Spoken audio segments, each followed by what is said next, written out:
So the next question I wanted to take in a different direction and talk about an encounter I had on a train in China some years ago, probably 15 years ago.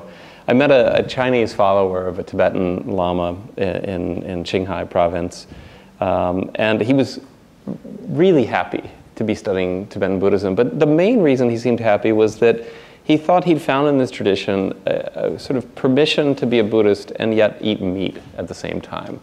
And he thought that's what really set Tibetan Buddhism apart from Chinese Buddhism. And you know, he was an average guy, worked as a bank teller in some city south of Beijing, but he said that his teacher had taught him a mantra that would essentially liberate the animal that he was eating. And as a vegetarian now for some 20 years, I wondered what's the role of this issue, you know, the vegetarianism? How important is this issue of diet, not eating meat? And how is it specifically related to Chinese Buddhists who are interested in Tibetan Buddhism? I myself first met, I would say, Chinese who were practicing Tibetan Buddhism at a place, Wutaishan. Probably many of you are familiar with this mountain.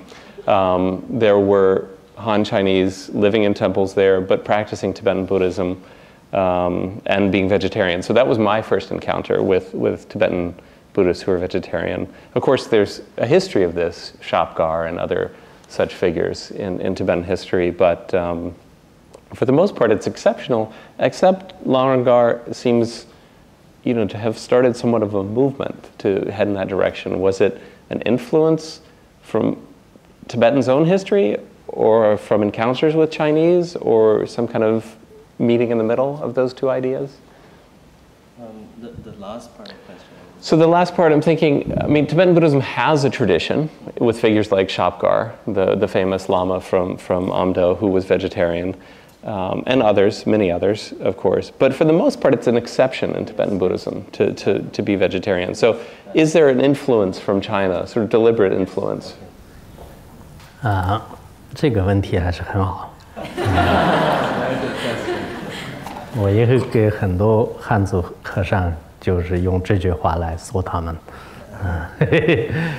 这样的这个问题呢，实际上刚才这位和尚呢，可能确实也是属一些其他的一些上师的一些不同的，现在也是这样的，大多数的藏传佛教的寺院和一些出家人呢，都是素食为主，也有一部分这个可能也有吃肉的这种现象有，但是我个人呢，就这几年大概10多年以来一直强调就是吃素，吃素的原因呢，实际上我学习了汉传佛教的这个传统，我觉得这是非常符合大乘佛教。后来我们在藏传佛教的这个大乘的这些上师们的教研当中，也再次的去分析的过程当中，实际上呢，因为以前藏地就是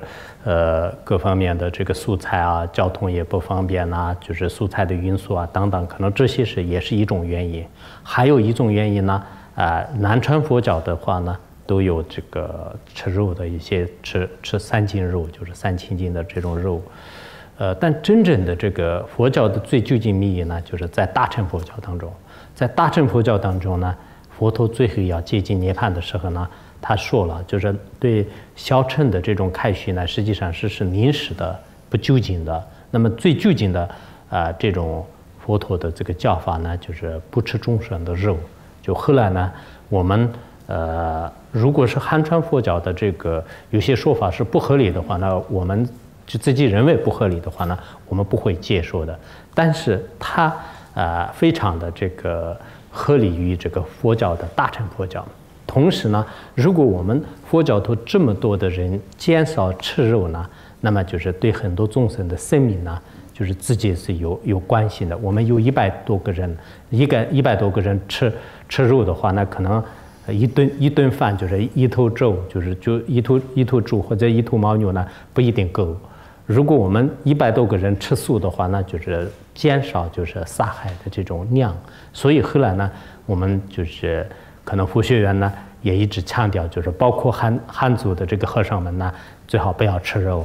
我原来在佛学院讲课的时候呢，只要听我的课呢，就是不能吃肉。如果吃肉的话呢，我不给传法所以像刚开始是用这种方式，但现在的话呢，基本上与我们这个寺院有关的这些人呢，就是基本上都是吃素。我觉得呢，以后真正的大乘佛教徒呢，可能在这方面就是就可能下功夫，因为汉传佛教这个是特别符合这个佛经，再加上是自己牵涉到众生的生命，这个生命呢有帮助的话呢，我们觉得是非常非常有意义。